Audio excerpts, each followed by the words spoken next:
Hala, muugbog ta diring dapita, nakita taog usa ka waho ga kindang-kindang murang naipiktay mga kabirinay. So di ara siya ikaduha na niyang balik kay gato permero wa nato matirhe.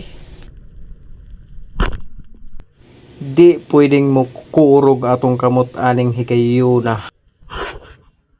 Sutoy paskwitis mga kaidol o ato na ni siyang gibira no.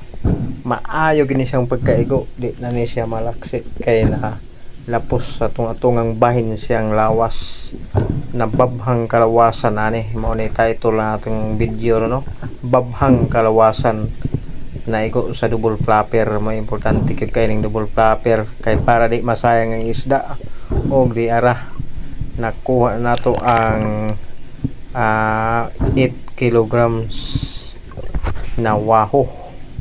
May na lamang na mga kabirnays, mao ni permero natong igo rong adlaw pizza 13 sa Hulyo.